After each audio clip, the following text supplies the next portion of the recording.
Welcome back to some more Umineko When They Cry. So, where we last left off, a little bit of an interesting start, to say the least. You know, Beatrice, quote unquote, got revived, but it's not the actual Beatrice from like the previous games. It's like this is like her at the early stage, just like what happened in like episode 3, when she has like no memories of it whatsoever. She's like an innocent, pure girl of the sort. And usually it's it's mostly Angie reading out and carrying the story and asking questions. No matter what, when it comes to Angie reading out the tales, she always has some questions. You know, especially with the Battler's sin from 6 years ago. And even I try to like come up my own theory, but sometimes it's like, oh well, I don't even know what's going on anymore. So there's that. But anyway,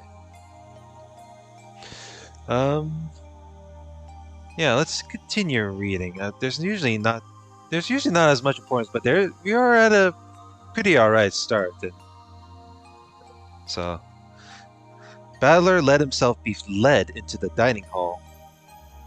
The dining hall had been set up for his and Beato's use. It existed so that they could enjoy some black tea while having conversations that were only possible now that he had reached all of the truth. I want to tell her. I want to tell Beato that I found the truth. Battler couldn't hold back his excitement over this miracle he'd been granted. The miracle of Beato waiting for him in the dining hall to hear what he had to say. Beatrice はどうなんだ変わりないか元気そうかそれはもうお元気でいらっしゃいます。親方様がおいでになるのをずっとお待ちでいらっしゃいましたとも。食堂にいるのか飯でも食ってるのかああいいさ何でも構わない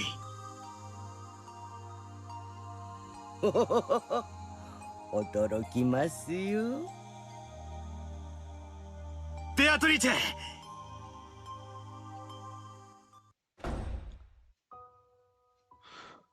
Oh, and now we're in the...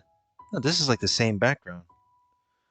When he swung open the doors to the dining hall, Battler was greeted by a wonderful sight. Though the food laid out on the table wasn't particularly sensational, it was arranged beautifully, and a champagne bottle stood there waiting. Then the person clad in that familiar dress with the beautiful golden hair bowed deeply in greeting. ベアトリーチェ私に姿を与えてくださり、誠にありがとうございます。What was a little ding sound for? Is it this one or? No, it's this. The witch side. Beatrice, a new witch reborn from the rules. She had not lived 1,000 years, and her behavior is vastly different from how it once was. She is a witch who does not even know how to use magic. However, she has no fear of magic circles or spider webs. It is almost as though she is just a human. She adores Battler and considers it her purpose to devote herself to him. I see.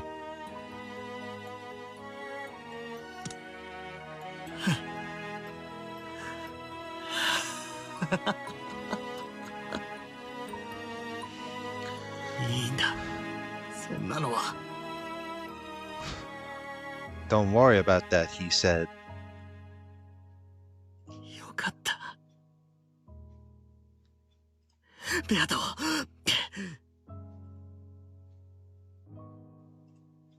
Battler rushed up to Beato and hugged her tightly, just to make sure her body wasn't just mist or an illusion. 俺はお前の謎をちゃんと解いたぞ。なのにそれを伝える前に消えちまいやがって。 I mean, this 私 is... はここにいます。消えたりなんかしません。やめろよ、そんな喋り方。王を着せるつもりなんか全然ない。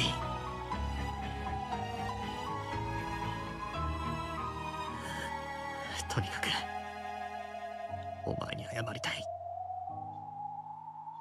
そして語らいたい。何から先に口にすればいいかさえわからない。私がお父様に謝られることなど何もありません。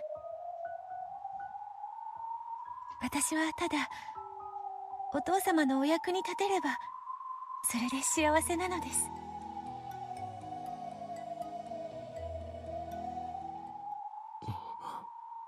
ベアト。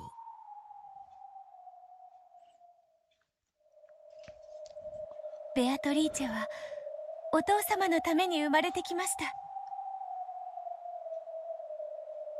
どうかあなたの力にならせてください。そしてお父様、第6のゲームの完成誠におめでとうございます。 Wait, were you watching from the sideline the whole time? Holy moly. だからそんな喋り方やめろって。It's like a little bit of a family reunion there for a moment. うさんくさくてたまらねえぜ。この喋り方ではお気に召しませんか？部長法をどうかお許しください。お気に召しませんかってことはねえが、らしくねえぜ。やっぱお前はいつもの口調がぴったりだ。 I guess the reason why Beatrice called Badler father was mostly because Badler was the one who revived her in the first place. So there's that.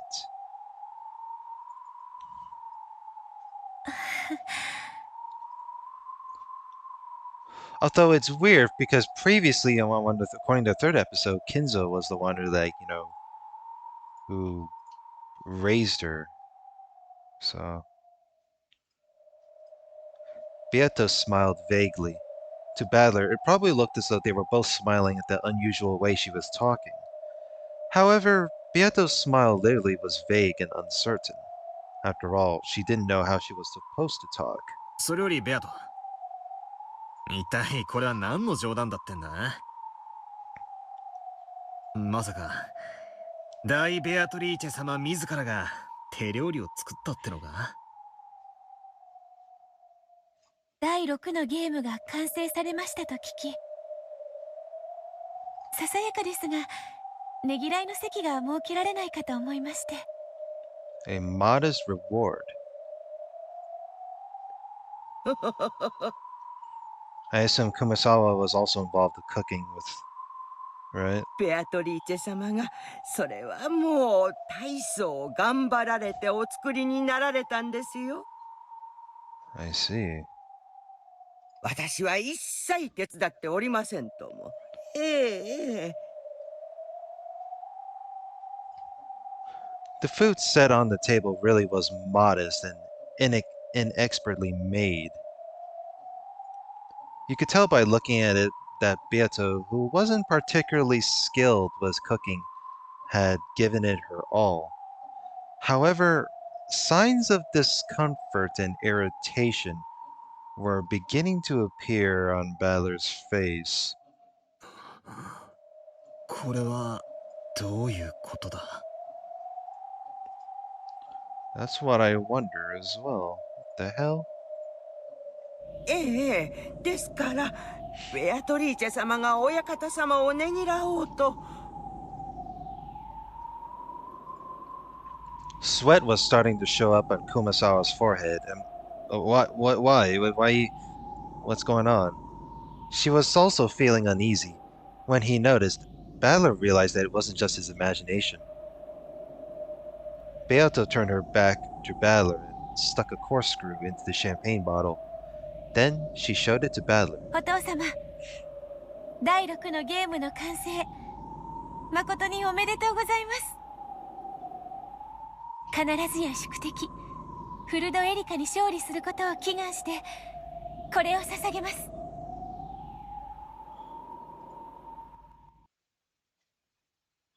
Pop. When presented with a champagne bottle and a sound like that, anyone would think that the cork had been pulled out. However, it wasn't the cork. It was the bottom of the bottle. The high-quality champagne that Beato had procured splashed out all over the floor and her dress. Then the same sound repeated several more times. Each time, one of the plates of food on the table was knocked into the air. お父様、お気に召しませんでしたか？ Is this some kind of trap? お前は誰だ？ That I keep asking the question to say over and over again. 私はベアトリーチェでございます。お父様のために生まれてまいりました。違う。 This not. I was like, this seems a little bit fishy here.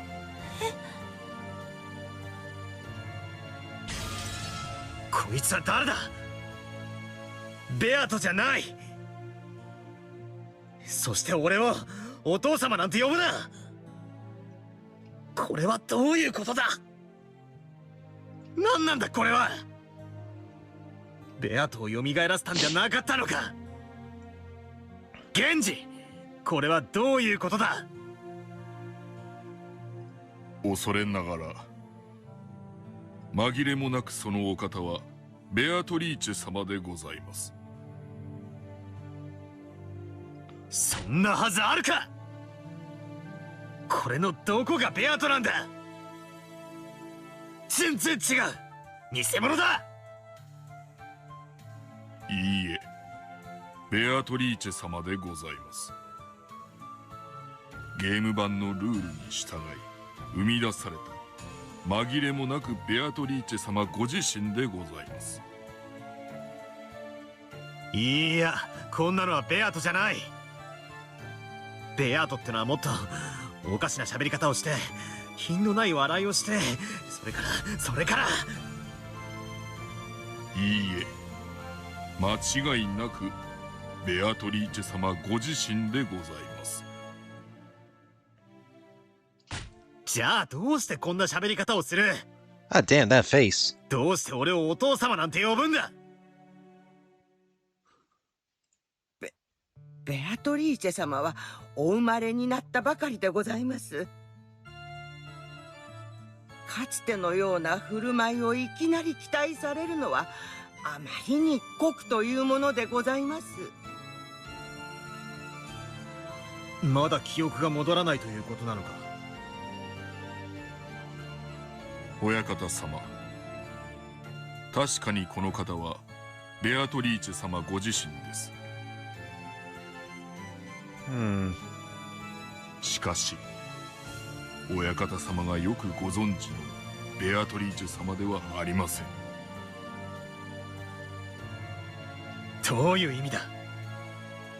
俺はゲームマスターなんだろ？どうしてベアトを蘇らせられないんだ？ええ、確かに蘇りましたとも。しかしかつてのベアトリーチェ様は1000年を経られたベアトリーチェ様。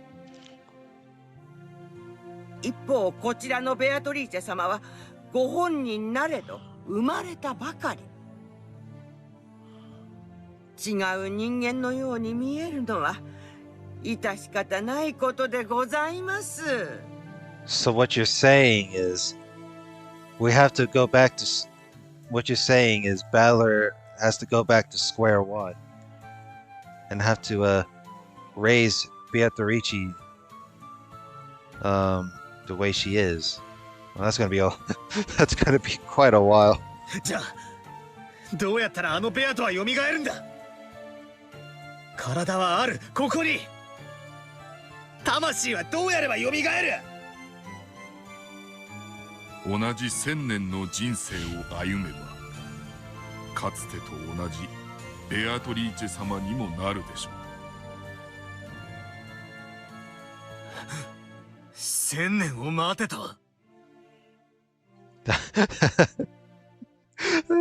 That's gonna be a long ass time. What the fuck? 人の性格は生まれながらだけのものではありません。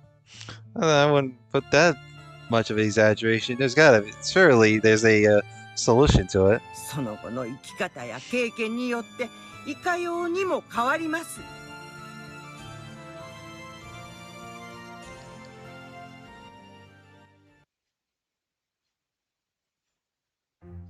意味がわかりますか？同じベアトであっても同じでないということが。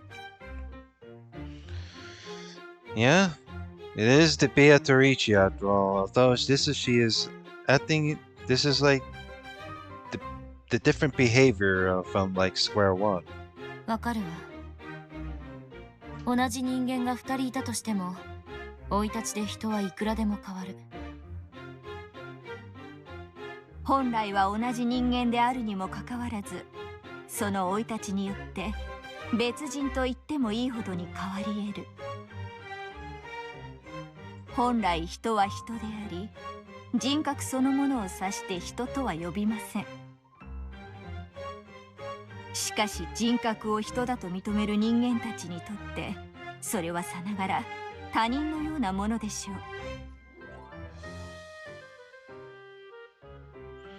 A person to refer to a person and not based on personality. Yeah, if only people have a better understanding to this. 違いねえですな。お嬢だって12年前の気の毒な一件がなけりゃ、今頃は笑顔が似合うキュートな女の子だったかもしれねえ。Oh boy. 失礼ね。今だって十分キュートだってば。The look on her face is like, hey you, Amakusa, shut the fuck up. I understand.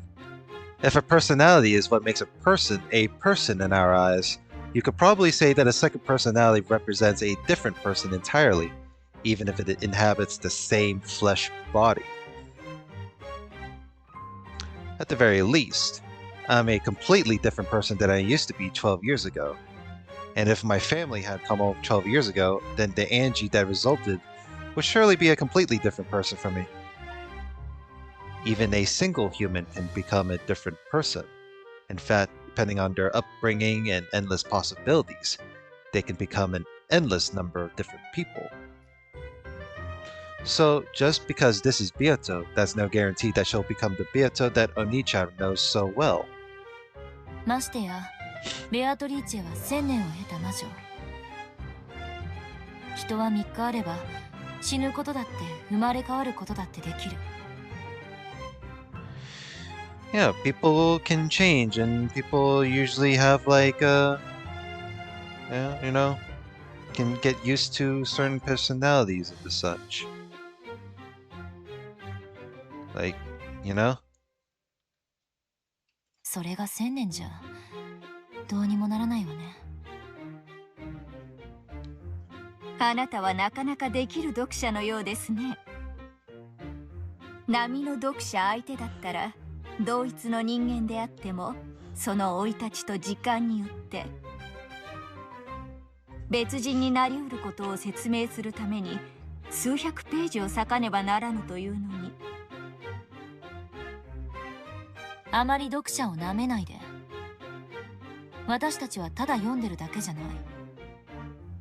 読んで考えてるの。Yeah, that's kind of the point of having to read a story or like read like a novel, right? It's like we just read and just we try to like come up with the best of our critical thinking, you know? I mean, Umineko is kind of a pretty I don't know, that's the thing about Umineko, right? The very first few episodes in, you're kind of get confused, and then you question, and then like around the answer mark, it kind of sort of makes sense in a way, but still, it's like, what the hell?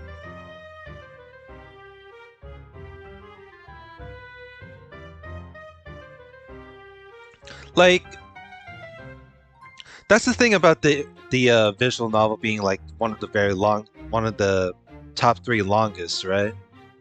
Like, if you ignore all the goofy fluff, then you can probably like have a interesting understanding of like maybe there's a bit of like references to like philosophy or like some bit of politics here and there, or the drama, and you know, critique like human personalities. That's it's a bit of a beauty. It's kind of the reason why I kind of like I thought I questioned it in the first episode, but the further you read it, the more you kind of start to enjoy it, you know. Anyway. 100人に読ませれば90人くらいは読める。しかし意味がわかるのは50人。そしてそこからさらに考えられるのは20人もいない。よく噛んで飲み込みなさいと。ただそれだけの話なのに。しかしあなたはどうやらその貴重な20人の中の一人らしい。だからここへ招いたのです。人の子よ。Child of man. It was seriously hard to like this Hachijo Toya person. However, though this forgery she had written was still in its first stages. Excuse me. It definitely felt as though it contained something very similar to the tales in those message bottles. Speaking metaphorically, one might call it a scent. An indescribably unique and stern atmosphere, like a stuffy library. The Beatrice, quote-unquote, who wrote the message bottles, and Hachijo Toya are different people. And yet, this has the same scent as that tale. I see.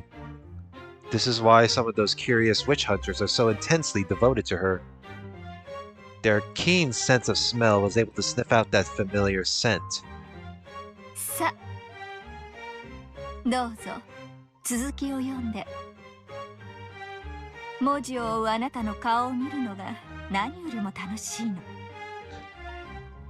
そして言葉を交わし合うことも。There's nothing more entertaining than watching your face. That's pretty goofy. 物書きは感想に飢えてるってのは本当ね。でも申し訳ないけど、こんな分厚い原稿を延々と読んでる時間はないの。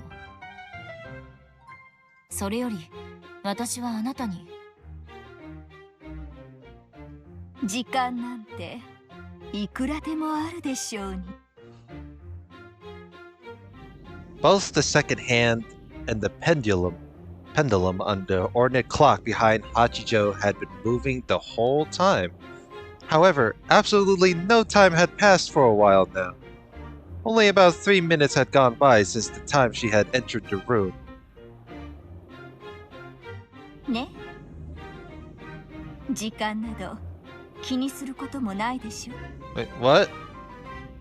あなたが読み終わるまで、すべての時間はあなたを追い立てない。Wait, hang on. Wait a minute. Only 3 minutes had gone by since the time Angie entered? What? I'm confused. I feel like we've been reading through all this time. It's like, does time usually slow down when we get entertained? I wish that happened to me when we play games. What the fuck? Can you imagine playing video games and time just slows down by itself? Maybe would be a fucking miracle. Yeah, ああ、じゃあ次のページ次のページ。 fucking hell. Even Amakusa sits just chime in and be like, "Come on, come on, we need more. Read more." Amakusa badgered me to turn the page, so I returned to the world of the tale once more. God. Fucking insane. Why does her tale have the same scent as Beatrice's, I wonder? Is it because she actually has reached the truth that she claims? Does this mean that anyone who knows the truth could create an endless number of message bottles? Is that how the Catbox world works? I see. I guess she might also be an endless witch. In fact, maybe anyone who knows the truth can become an endless witch. An endless tale created by the endless witches. The 2 days starting on October 4th, 1986, where my family is being toyed with endlessly. I have to end it. I have to find a hint of the truth from within this story and end this endless tale. True. どうだ、ベアト。 Can't complain about reading when you're trying to find the truth on the very high end at the top. That's the point of the goal, right? 俺の作った第6のゲームは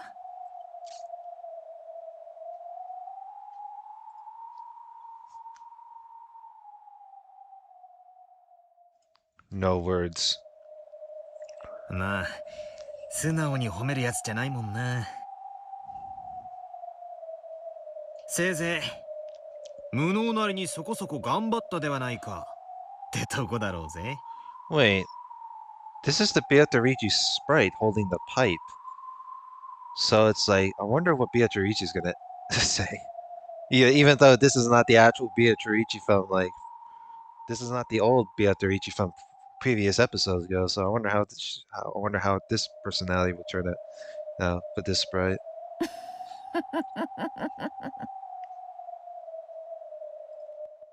無能なりにそこそこ頑張ったではないか。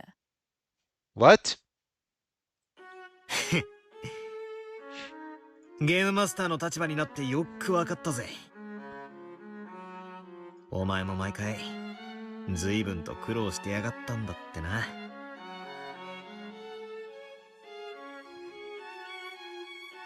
ゲームを作るのは楽なことではない。よもやそなたとそれをねぎらい合う日が来ようとはな。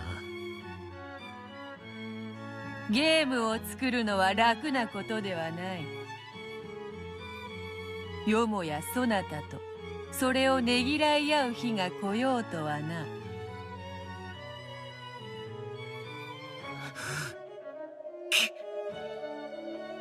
Uh-oh. What is troubling your headache this time? 違う。こんなのはベアトじゃない。 Battler slammed hard on the desk, but the piece Beato showed no reaction. After all, Battler hadn't ordered her to react. It would be easy to revive that Beato as a piece, however, it would only move according to Battler's wishes. Having a conversation with it was no different from talking to himself. The Game Master could summon any kind of piece. He could move those pieces in any way he wanted, reigning as an absolute god. However, for that very reason, they were just pieces.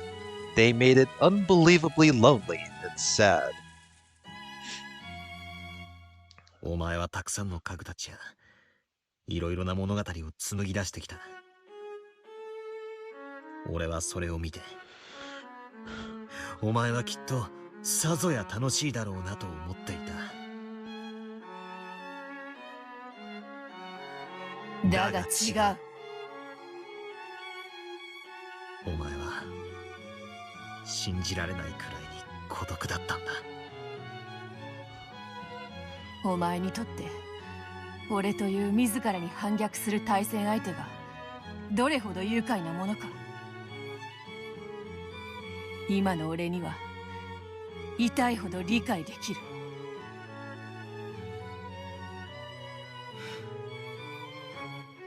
あの礼儀正しいおかしなベアトは確かにお前なんだろうな。1000年前の。Sure is. しかし別人だ。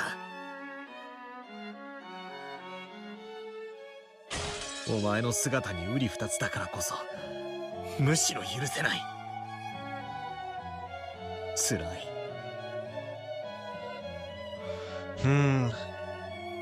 This is something for Battler to get used to.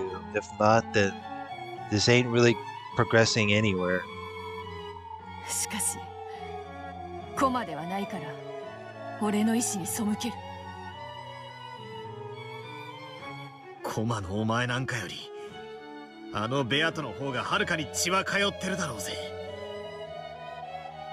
それは認める。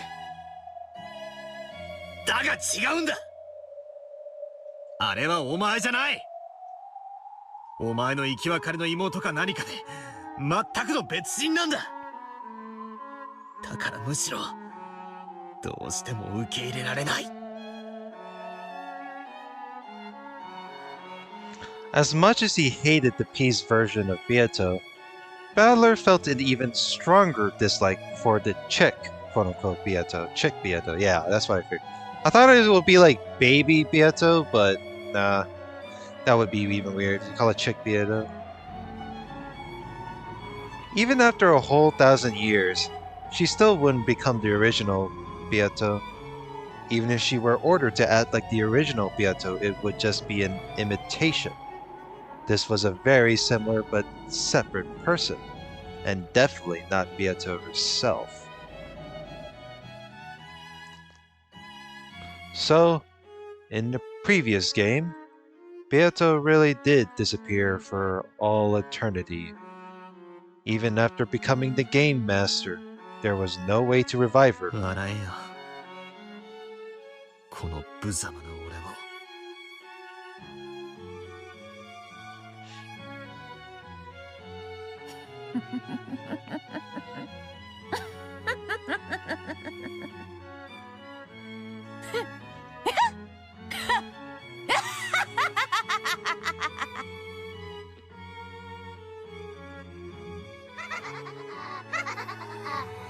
Just give it a rest already. You're just an illusion who won't laugh unless I order it, and who can't even continue to laugh unless I keep on ordering it. So... Okay, so this isn't the old Beato that... So that chick Beato didn't come to her senses. Battler was... It's only because Battler ordered her to act like the imitation of the Beato that she was. And who can't even continue to laugh unless I keep on ordering it. Just disappear. Ended just like that. Oh, that was a little bit of an abrupt second chapter, ain't it?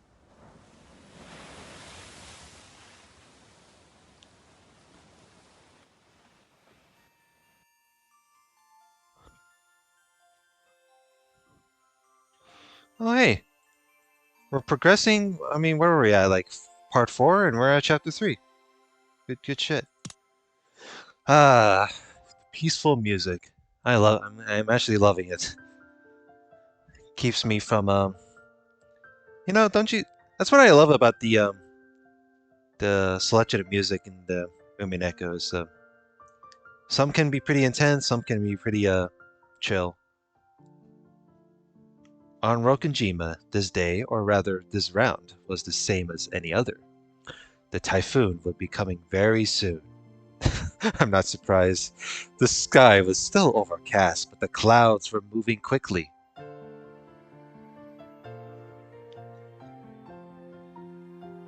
And we're going up the steps as usual.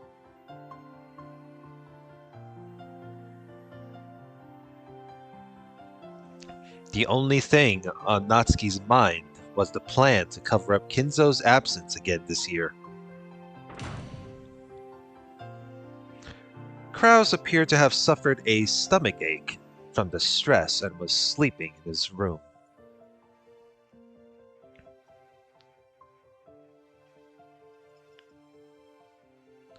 Jessica and Kumasawa had left in a boat to go shopping and greet the incoming relatives on Nijima.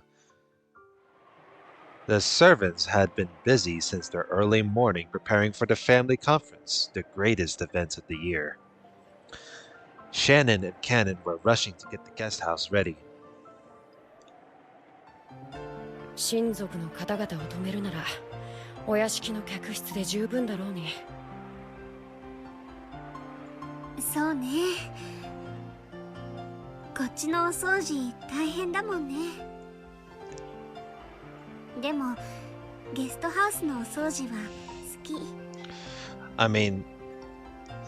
I mean, they called it the guest house for a reason. I mean, it's kind of reasonable because the mansion has like more additional bedrooms of the such. Well, considering that the guest house was supposed to be like, you know, a hotel, then yeah. And the rest is history. 奥様や他のムカつく使用人もいないから静かでいいもんね。without Natsuki. Shannon smiled wryly, really, as she performed a detailed examination of the guest room. Did we forget to clean anything? Do we need to restock anything? Excuse me. She diligently gave the room one final check over. 昨夜も入念に点検したじゃないか。姉さんは本当に豆だな。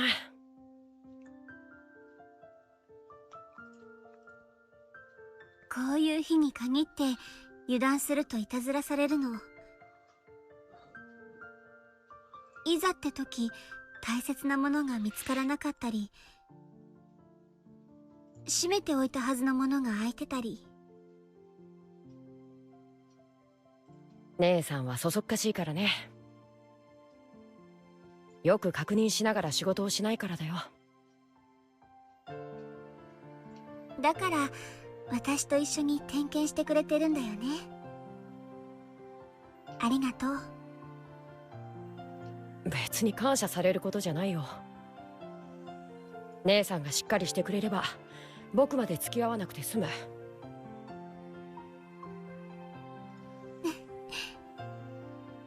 本当は私と一緒にいたいんだよね。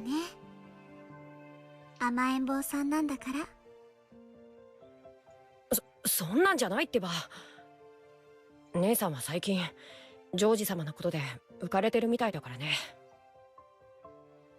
ミスが多そうで見てられないだけだよ。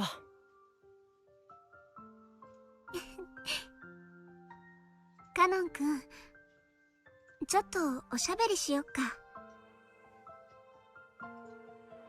ダメだよ。仕事中だよ。Yeah, but you know, it doesn't. I mean, you two are at the guest house anyway. It's not like you're getting, you know, watched under surveillance or anything. 私とジョージ様のことばかり茶化して。カノン君とジェシカ様はどうなの？ Yes, the talk of relationships. 別に何もないよ。そんなことよりちゃんと仕事は。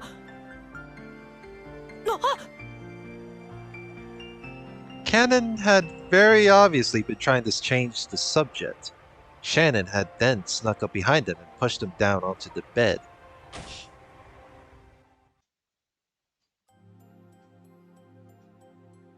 お嬢様に一緒に親族の方々をお迎えに行こうって誘われたのに、どうして断ったの？ No shot. Shannon just doesn't give a fuck and just pushed Kanon onto the bed. 仕事があるし。嘘。仕事なんか何もないくせに。Shannon and Kanon had switched roles.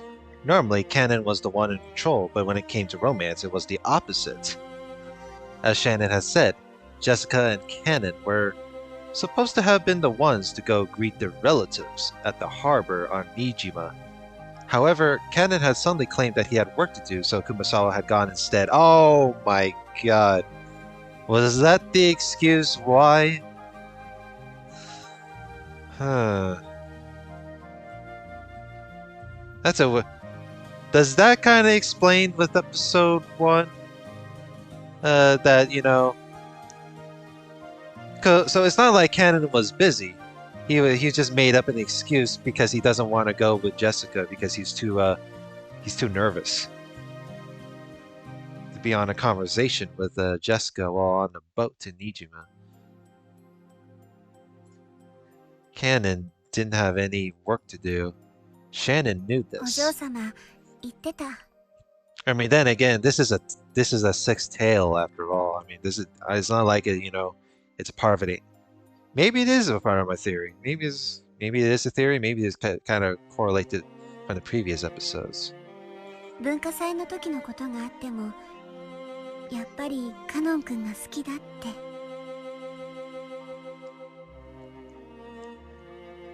僕は家具なのに。そうだね。私も家具だね。なのに姉さんは人間と恋をしてる。できるわけなんてないのに。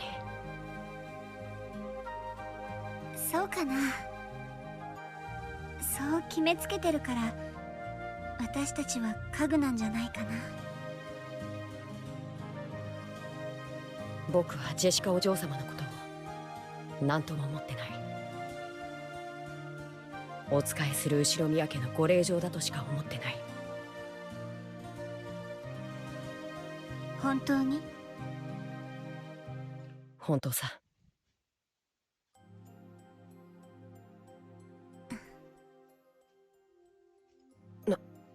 何？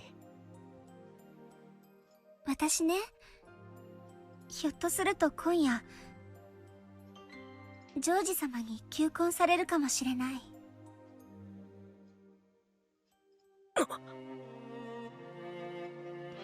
Shannon wore an incredibly peaceful smile on her face, but Kanon could tell that there was no way she'd let him change the subject.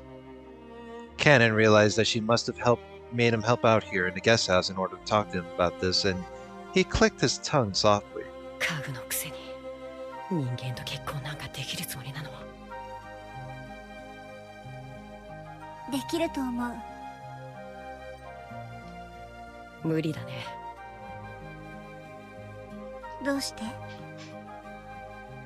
ジョージ様の描く未来の夢を姉さんは叶えられない。それは。僕たちは人間じゃない。それに劣る家具。ジョージ様は姉さんを人間だと思い込んでるだけ。それはそうかもしれないけど。今日までよく騙し通してこれたものだと思うよ。そうやっていつまでジョージ様を騙し通せるつもりなの？自分が家具であることを未だに話せない姉さんが。家具とか人間とかそんなの関係ない。ジョージ様は私の全てを受け止めてくれると思うの。それを確かめる勇気もないくせに。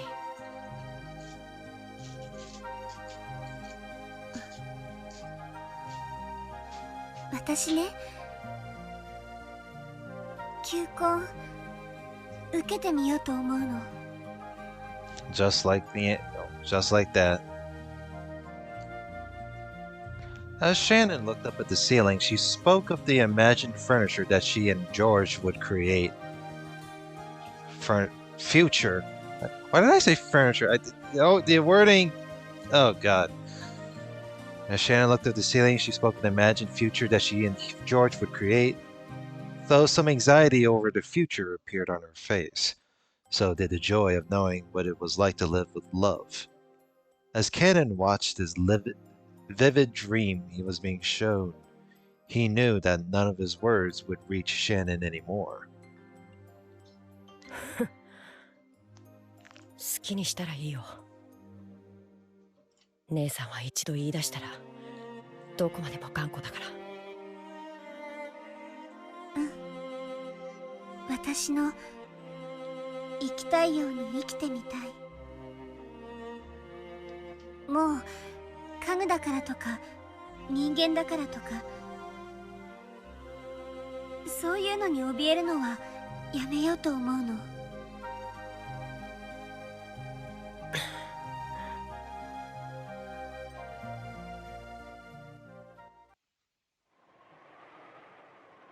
Kanon walked over to the window silently.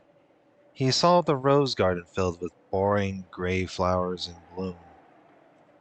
He realized that Shannon was acting above her place, and he knew that her tale had no chance of a happy ending.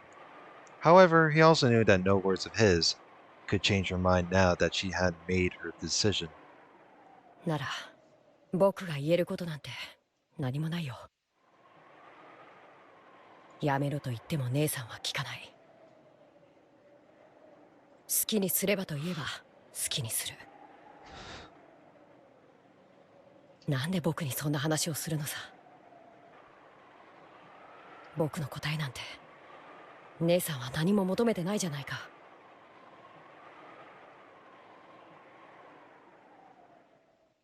私が知りたいのはカノン君のお嬢様への気持ちなの。僕は姉さんたちとは何の関係もないよ。カノン君は本当にお嬢様のことは何とも思っていないの？思ってないって何度も言ってるよ。嘘？どうして嘘だってわかるの？わかるもん。姉さんだもん。わからないよ。僕の気持ちなんて。わかるよ。カノン君のことなら私は何でもわかる。本当にわかってるならどうして聞くんだよ。姉さんはジョージ様のことでもう胸も頭もいっぱいじゃないか。そして僕もそんな一途な姉さんが大好きなんだ。だから僕なりに応援してるんじゃないか。そうでなかったら僕だって僕だって And? 僕だってお嬢様を好きになりたかった。 Well, there you go. Like, Shannon has her own, and even you have your own. So that's what's there to be jealous, or what is there to hide? I mean, I get the point that Kanon was like mostly busy just doing his own job and just minding his own business, but even even Shannon wanted to like push his buttons and within like a harmless way. So it's not like. Kanon finally turned to face her, honestly and openly telling her how he really felt. That was what Shannon had wanted to hear. And after hearing that, she pressed Kanon even further to reveal his true feelings. そんな言い方じゃダメ。許さない。じゃあどうすればいいんだよ。なんて言えばいいんだよ。きになりたかったなんて言い方でごまかさないで。カノン君の素直な気持ちをそのまま口にすればいいの。僕には眩しすぎるんだよ、お嬢様が。太陽のようで生き様が眩しすぎて、そんなお嬢様が好きなんだ。そんなお嬢様に手を差し伸べられて、共に歩こうと言ってもらえて嬉しかった。嬉しいんだ。好きなんだよね。ああ、好きさ。お嬢様が大好きだ。Finally, Kanon confessed his feelings in their entirety. In fact, by saying it out loud, he finally understood how he truly felt. As passionate tears welled up in his eyes, Kanon finally accepted it. He couldn't stop the tears from dripping down his お face. 嬢様も僕もこの島に閉じ込められて、何の希望もなく生きてるのは全く同じだった。なのにお嬢様は自らの道を自ら照らし、自らの足で運命を切り開くんだ。 Your fate has been sealed. それが眩しくて羨ましくて、お嬢様と一緒にならこんなみすぼらしい自分じゃない、別な本当の自分を見つけられそうな気がして。お嬢様の告白を拒絶して悲しかった。悲しかった。自分につく嘘がこんなにも辛くて悔しくて悲しいなんて知らなかった。そして僕のそんな嘘がお嬢様を傷つけたのがたまらなく許せなかった。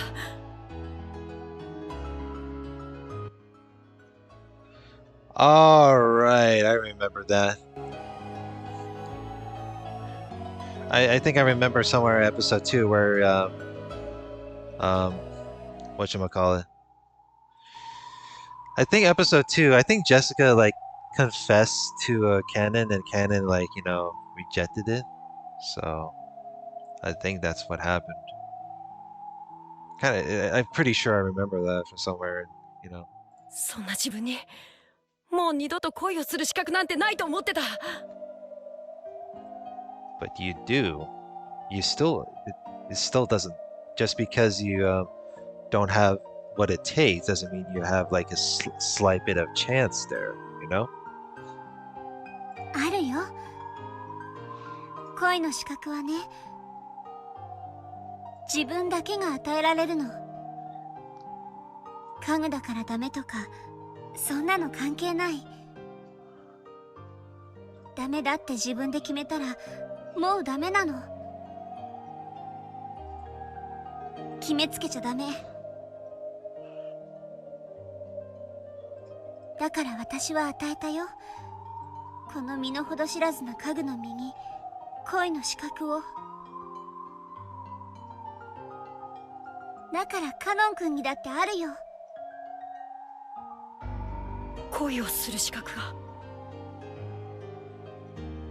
うん。あなたにあげられないなら私があげる。ありがとう。僕はやっと海が見られる気がする。 You can now see the colors that light your path. きっとジョージ様は今夜私に求婚すると思う。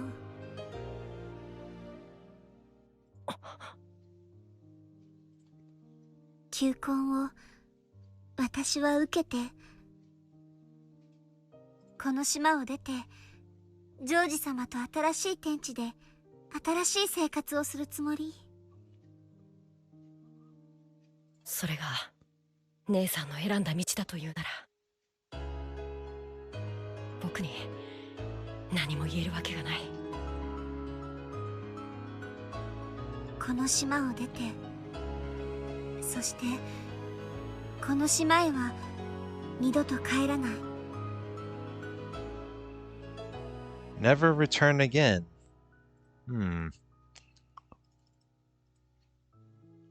カノン君とはお別れになる。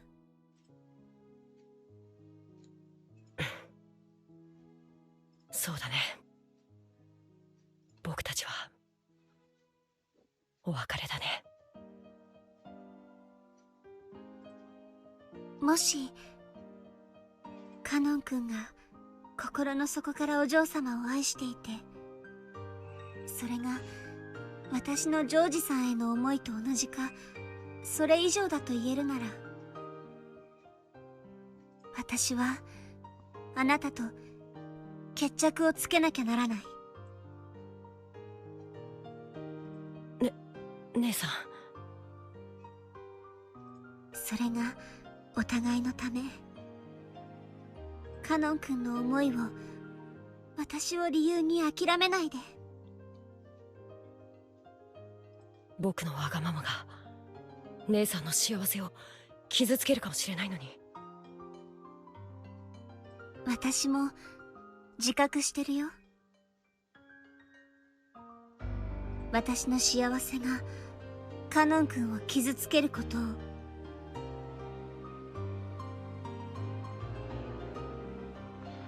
We have no choice but to hurt each other.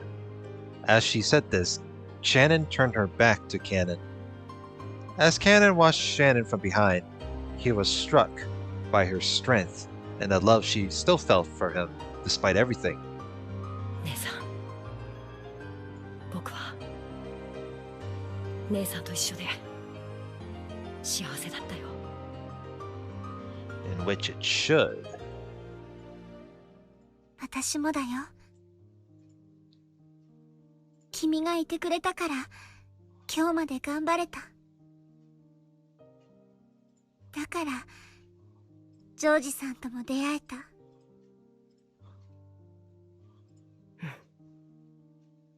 僕も姉さんが教えてくれたからお嬢様の眩しさに気がつけた。It only takes a lot of convincing from Shannon to convince Kanon to grow some balls. So it doesn't matter whether you're furniture or not. Grow some balls already, or something like that. I don't think I would put it that way, but I feel like if this is the kind of romance of eyes dialogue that I don't really care much about, then I'm pretty sure that's how it's portrayed in a way.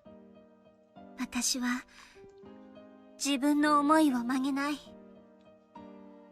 その気持ちだけを見つめて他を無視してカノン君の心を踏みにじることから目をそらさない。僕も姉さんを理由に自分の気持ちをもう偽らない。私の恋が実っても君の恋が実っても私たちは互いを祝福しよう。約束する。そして僕が勝ったらお嬢様を愛し姉さんも大切にする。ありがとう。でも私が勝ったら君と島を忘れてここを永遠に出ていく。 Wait, is this some kind of bet? What the hell is this?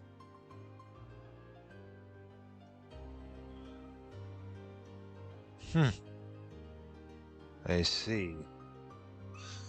This is some kind of a bit of a bet with each other. 勝ったら自分の恋に全力を。たとえそれが報われない恋だと知っていても。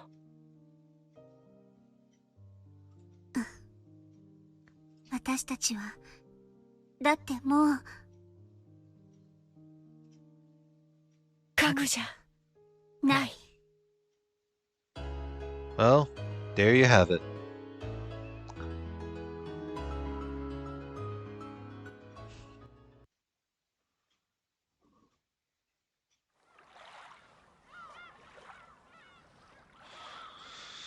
Alright. So maybe that explains the revolve around true feelings of the such. So, other than, Shannon and Kanon, convincing the true feelings with each other on how it goes with, you know, Shannon with George and Kanon with Jessica. It's a bit of a break from all the seriousness. But next part, uh, you know, let's continue more of this. This is actually the start of the 6th game. Well, not really the start, but the rest of the relatives, remaining relatives, have arrived in Rokujima. So we'll see how this will go for the 6th episode. So with that said, like, comment, subscribe, and I'll see you guys later. Have a good one.